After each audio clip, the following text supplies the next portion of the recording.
Bonjour et bienvenue dans le podcast des Chroniques de l'éveil, le podcast qui va bousculer votre conscience.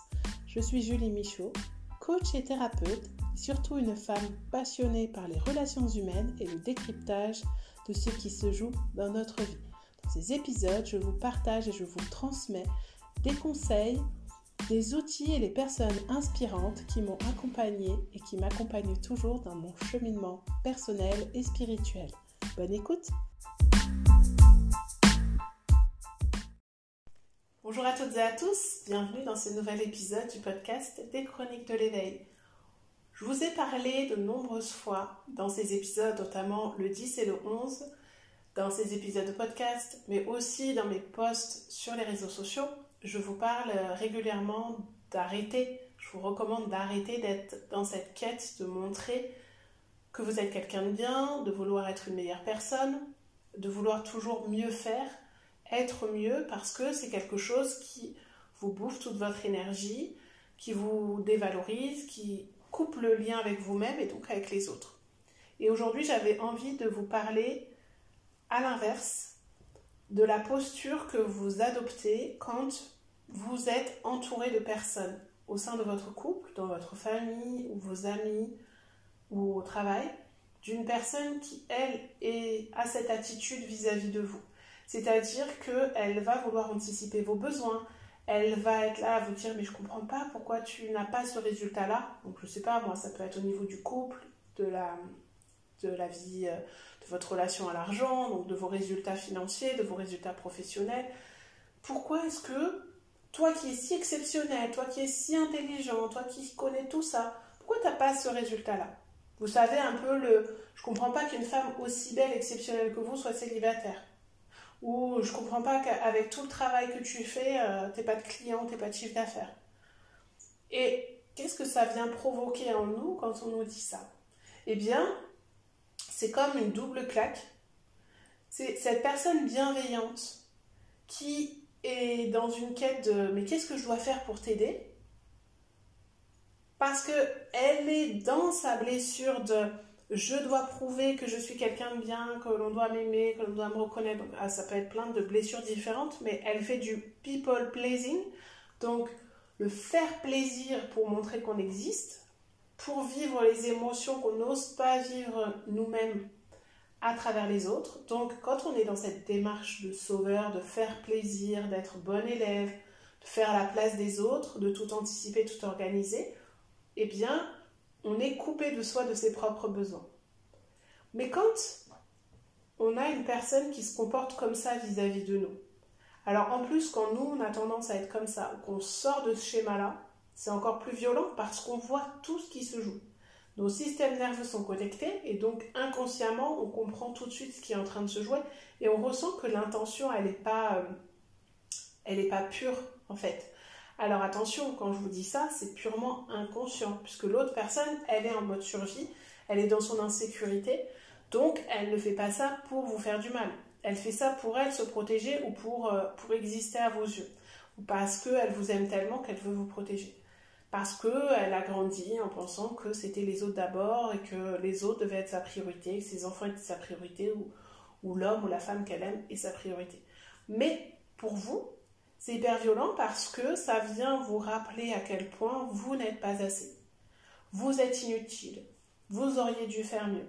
Et donc quand vous êtes déjà dans cette démarche de quête du mieux, d'être une meilleure personne, de montrer au monde que vous êtes quelqu'un de bien, c'est très compliqué parce que cette personne de confiance avec qui vous vous sentez normalement en sécurité, eh bien, vient appuyer sur ce bouton d'insécurité. Donc, il y a plein de choses qui se jouent. Il y a donc sa propre insécurité qui est projetée sur vous.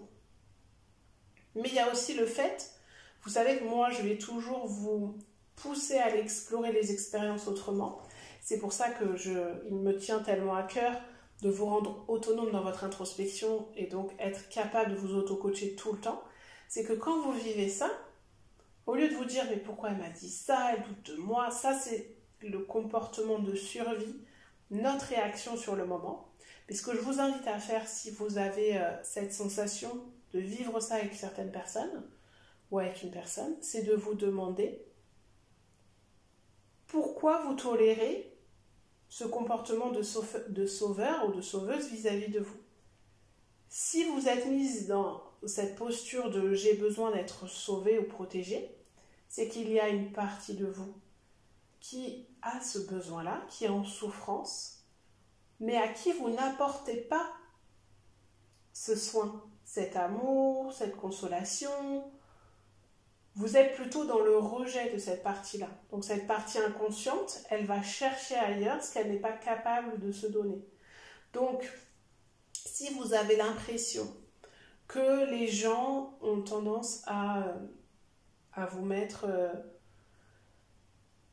en dessous d'eux ou à douter de votre valeur ou de votre capacité à y arriver, demandez-vous, vous, vis-à-vis de vous-même, si vous êtes pleinement en confiance avec votre capacité à y arriver. Parce qu'en fait, c'est quand vous doutez de vous, votre mental va focaliser sur tout ce qui prouve que vous avez raison de douter de vous. Et donc, il ne va prendre chez les autres que ce qui confirme cela. Donc, j'en ai déjà parlé dans l'épisode de Prendre sa place. C'est pour ça que dans l'atelier Prendre ta place, je vous fais faire des exercices d'introspection, de visualisation pour aller voir ce qui se joue à l'intérieur de vous. C'est pour ça que dans mes accompagnements, je fais aussi des exercices de thérapie coaching où on va aller discuter avec cette partie de nous. Et on n'a pas besoin d'heures et d'heures d'accompagnement de thérapie pour arriver là. On n'a pas besoin que vous racontiez toute votre histoire. C'est, tiens, dans telle situation, le ressenti physique, il se passe où? Et là, avec des questions pour vous guider, vous allez vous rendre compte, parfois ce sont des choses un petit peu qui paraissent un peu incongrues, et en fait on va faire le lien entre les images ou les sensations qui vous viennent et ce que vous ressentez réellement. Mais de ce que je constate quand j'accompagne les personnes, c'est que ce qu'elles souhaitent pour les autres, c'est ce qu'elles ne s'autorisent pas à vivre elles-mêmes. Donc si vous souhaitez que cette personne arrête d'être dans cette posture de sauveur vis-à-vis de vous, ou de bourreau, eh bien, demandez-vous quelle part de vous demande, réclame ce besoin d'être sauvé, d'être consolé, que vous n'écoutez pas. Quand je vous dis ça, forcément, c'est quelque chose que j'expérimente ou que j'ai expérimenté. Je ne vous dis pas ça n'importe comment. C'est vraiment, en fait, à force d'introspection et d'auto-coaching, on avance sur son propre chemin de qui je suis, où je veux aller, ce que je ne veux plus. Donc quand on constate que le comportement de quelqu'un nous dérange, eh bien, allons voir en quoi cette situation nous dérange. Parce que, généralement, ce comportement de sauveur, de personnes qui viennent vous dire que vous devriez faire autrement, vous devriez faire mieux, vous devriez être autrement, vous devriez lâcher quelque chose, ça ne vient pas que d'une seule personne. Vous allez le revivre, ça peut être votre conjoint, ça peut être l'un de vos parents, après ça peut être l'un de vos frères et sœurs, et vous allez engraver ça, en fait, votre système nerveux, enfin votre cerveau va créer un chemin neuronal, une vérité entre j'ai pas les résultats que je veux, je suis nulle. Et donc, tous les gens me disent, à chaque fois qu'ils me parlent de ce résultat, et que je ne sais pas quoi répondre, ça veut dire que je suis nulle. Donc je vais éviter de répondre à ça, soit par la colère, soit par la fuite, soit parce que je vais me renfermer sur moi. Je vais éviter de parler de ça parce que j'ai tellement peur qu'ils se rendent compte que je suis nulle, que c'est impossible. Je vais mourir de souffrance, de honte, ou je vais les décevoir. Et souvent, voilà, c'est tout ça qui se cache derrière. Et c'est aussi, eh bien, cette colère qu'on peut avoir envers cette partie de nous qui est en souffrance, qui n'ose pas montrer qui elle est, qui n'ose pas montrer sa souffrance, qui n'a jamais été consolée, parce qu'elle a vécu à un moment donné une sensation, une peur, une insécurité, et que la personne qui essaie de nous sauver, en réalité, cette petite fille ou ce petit garçon qui souffre à l'intérieur de nous, qu'on a été, il n'a pas envie que ça soit lui ou que ça soit elle qui vienne nous sauver. Parce qu'il sait que c'est pas comme ça qu'il a envie d'être sauvé, qu'il a envie d'être consolé. Que, en fait, Quand on est dans une attente, que ce soit les autres à l'extérieur qui nous apportent ce dont on a besoin, on n'est jamais satisfait.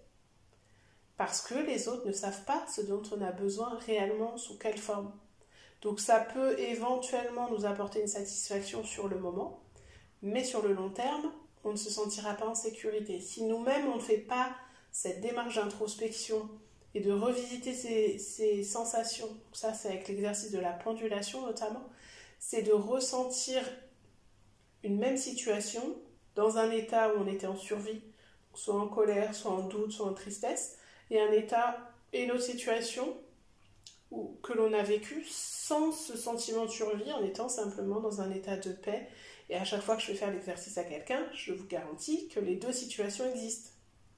Mais que l'on a enregistré il y a bien longtemps cette situation inconfortable ou douloureuse et que c'est celle-là que notre cerveau a préféré garder en mémoire. Donc à chaque fois qu'on se retrouve dans cette situation, on va ressentir cette souffrance. Donc l'invitation du jour, c'est vraiment si vous avez l'impression d'être dévalorisé par un de vos proches parce qu'il veut tout faire, il fait tout à propos de vous, il fait preuve d'ingérence dans votre vie, il vous fait douter de votre capacité à gérer votre argent, à gérer votre couple, vos enfants. Demandez-vous vraiment ce qui est en train de se jouer à l'intérieur de vous et si vous allez tolérer encore longtemps ce comportement en fait de cette personne, bien que ça soit votre mère, votre père, votre conjoint, votre sœur, votre frère, votre meilleur ami. Combien de temps encore vous allez laisser peser cette pression sur vous deux? Parce que pendant ce temps-là, elle ou lui passe son temps à se demander comment il ou elle doit faire pour vous sauver, pour vous aider. Parce qu'il sent, lui ou elle sent cette blessure en vous. Et en fait, il ou elle vous aime tellement, mais il n'a pas forcément le même langage de l'amour que vous. Donc ça aussi, j'en parle dans l'atelier. Et il ne va pas savoir, il ne sait pas comment répondre à ce besoin, à cette souffrance. Parce que vous ne le savez pas vous-même.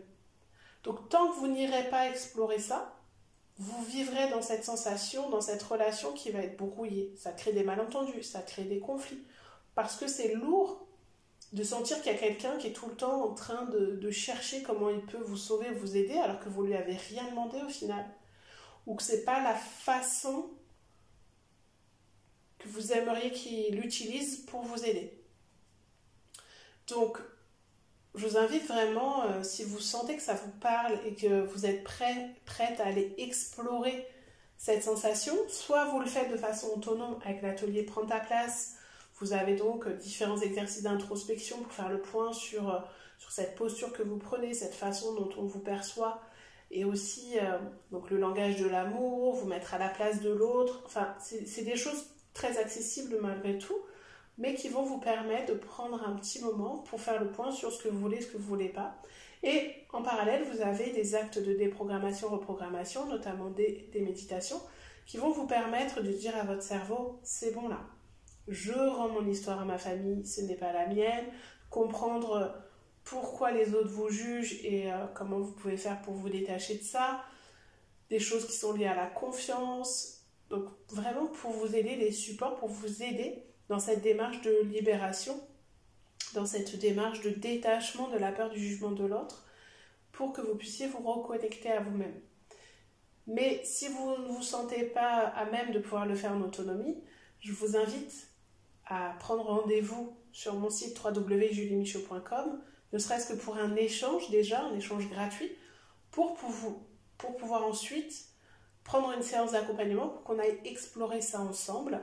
Et si vous êtes dans une démarche d'introspection plus importante, vous vivez un changement dans votre vie, vous avez envie de comprendre ce qui se joue dans vos différents fonctionnements, vous sentez que, parce qu'on est d'accord que des habitudes et des croyances, des insécurités qui ont été enregistrées depuis l'enfance, en une séance, c'est compliqué de s'en libérer totalement.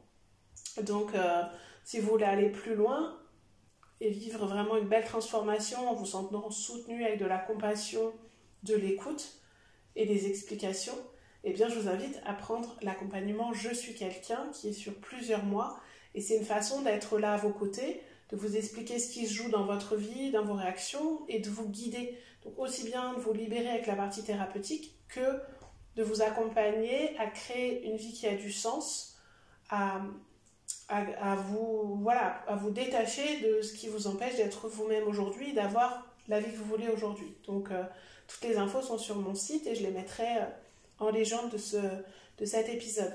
Donc vraiment, je vous invite, quand vous vivez une expérience désagréable avec quelqu'un, à vous dire, ok, voilà ce que je ressens, et en fait, qu'est-ce que cette expérience vient me dire? Au lieu de perdre du temps à ressasser sur il n'aurait pas dû me dire ça, elle ne devrait pas me dire ça, il ne croit pas en moi, eh bien c'est de vous dire quelle partie en moi a éveillé ça chez l'autre. Attention, c'est pas dans un but de vous faire culpabiliser, de vous victimiser, c'est justement de remettre la responsabilité en face de chacun. De prendre la responsabilité que oui, effectivement, peut-être qu'il se dégage de vous une partie qui est en souffrance, qui demande à être consolée, à être entendue, peut-être que dans vos attitudes, dans les mots que vous employez, vous renvoyez cette image aux autres. Donc allez voir cette partie, lui permet de s'exprimer pour trouver d'autres moyens ressources pour combler son besoin, pour qu'elle ait moins besoin de se présenter et de vous faire souffrir. Et remettre la responsabilité aussi en face de l'autre en lui disant, écoute, je t'aime tel que tu es une personne très importante pour moi, mais à partir de maintenant, je ne tolérerai plus ce comportement vis-à-vis de moi parce que je n'ai pas besoin d'être sauvée. Si tu veux m'aider, si tu veux être là pour moi, ayons une relation d'adulte à adulte. Dis-moi clairement ce que toi tu ressens comme doute, comme insécurité à propos de ce que je peux vivre, plutôt que de me laisser entendre des choses sans oser me poser des questions, sans oser me dire les choses, et que je prends comme des réflexions et des attaques, parce que ni l'un ni l'autre sommes en sécurité. Alors c'est très difficile quand ce sont des proches d'aborder ce genre de choses. Je le conçois tout à fait. Si je vous dis ça, en fait, c'est que pour que vous ayez déjà cette conscience de voir ce qui se joue entre vous, de mettre en lumière que, effectivement, peut-être que l'autre n'est pas en train de douter de vous, mais est dans son espèce de mission de sauvetage et il s'est mis beaucoup de pression pour être là pour vous, pour prendre soin de vous et il ou elle ne sait pas comment faire et c'est sa façon de faire, son langage de l'amour à lui ou à elle, qui n'est pas le même que vous. Et donc, vous allez du coup décoder les choses autrement. Vous allez voir que c'est sa propre blessure peut-être qui s'exprime ou qu'il a besoin ou qu'elle a besoin d'être rassurée par rapport à vos choix. Peut-être que, par exemple, si vous êtes célibataire ou que vous venez de vivre une rupture difficile, peut-être que vos amis, votre sœur va être inquiète parce que vous avez beaucoup souffert dans cette rupture et pense que se retrouver seule, eh bien, c'est dangereux, c'est beaucoup de souffrance parce qu'elle l'a vécu, parce que dans la famille, la grand-mère a dû s'occuper des enfants toute seule, que la mère s'est retrouvée divorcée ou que le père est parti à la naissance des enfants. Donc, elles savent ce que c'est. Donc, du coup, il y a une espèce de loyauté familiale qui fait que on pense que se retrouver seule en tant que femme, eh bien, ça peut être douloureux, ça peut être plus difficile. Mais peut-être que vous avez besoin de ce temps de ressources, d'introspection, d'être seule pour savoir ce que vous voulez vivre dans votre vie. Vous vivez très très bien cette solitude. Et donc de pouvoir l'exprimer à la personne en face, qui elle essaie à tout prix de vous caser, eh bien, plus vous allez vous dévoiler, lui montrer que ok, vous ne savez pas où vous allez, ok, vous venez pas de traverser une période difficile, mais c'est pas pour ça que vous avez besoin qu'elle vous fasse rencontrer je sais pas combien d'hommes et vous inscrire sur des applis de rencontre. De la même façon, votre conjoint, si vous lancez votre entreprise, eh bien, il n'a pas besoin forcément d'être là à vous sauver, il a peut-être juste besoin d'être là, vous avez peut-être juste besoin qu'il écoute vos doutes, qu'il soit une oreille attentive, un soutien, mais pas un sauveur à vous dire est-ce que tu as fait ci, est-ce que tu as fait ça, tu devrais faire comme ci, tu devrais faire comme ça, alors qu'il ne connaît pas votre métier ou qu'il ne connaît pas votre situation, vos choix, vos stratégies. Donc vraiment, prendre conscience que ce que vous vivez, c'est parce que vous-même, vous n'allez pas voir cette partie qui demande à être sauvée et qu'il y a une part de vous qui pense, ça c'est toujours un instinct de survie, hein, l'idée c'est pas de vous juger, de vous culpabiliser, mais il y a une part de vous pour qui c'est trop difficile d'aller voir ce qui est en train de se jouer et qui ne s'autorise pas à être aimée en fait telle qu'elle est. Et donc quand vous avez bien cheminé, que vous avez cette capacité à aller la voir, soit vous faites accompagner, soit vous le faites vous-même, vous allez observer ce qui se joue dans les relations, quel est l'élément déclencheur, quand est-ce que vous avez l'impression d'être dans cette relation de sauveur-sauvé.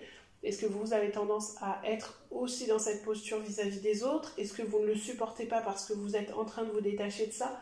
Il y a plein de subtilités, comme d'habitude. En fait, le but, c'est vraiment d'aller voir chez vous pourquoi ça vient vous faire réagir. Comment vous interprétez ce comportement de sauvetage de la part de vos proches? Est-ce que vous avez pris conscience aussi que c'était peut-être juste une preuve d'amour dans leur langage à eux et que c'était pas forcément parce qu'ils pensent que vous n'êtes pas capable d'y arriver?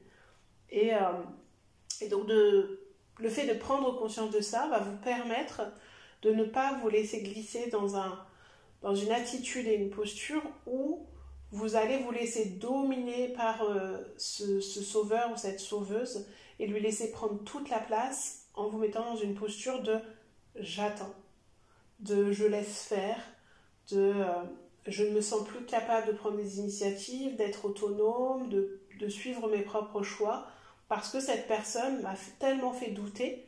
Et comme c'est une personne que j'aime et qui me permet de me sentir en sécurité, je lui donne tous les pouvoirs. Non, reprenez votre pouvoir en regardant ce qui se joue, en allant voir quelle est la partie en vous qui a besoin d'être réconfortée. Mais arrêtez, ça va sauver votre conjoint, votre sœur, cette maman, ce papa, cet ami qui essaie de vous sauver. Ça va le libérer d'un poids, mais ça va vous libérer aussi vous d'un poids. Donc voilà, ça c'est le genre d'exercice qu'on peut faire ensemble. Donc je vous invite vraiment à aller sur mon site ou à venir échanger sur la page des Chroniques de l'éveil. C'est moi qui gère le compte.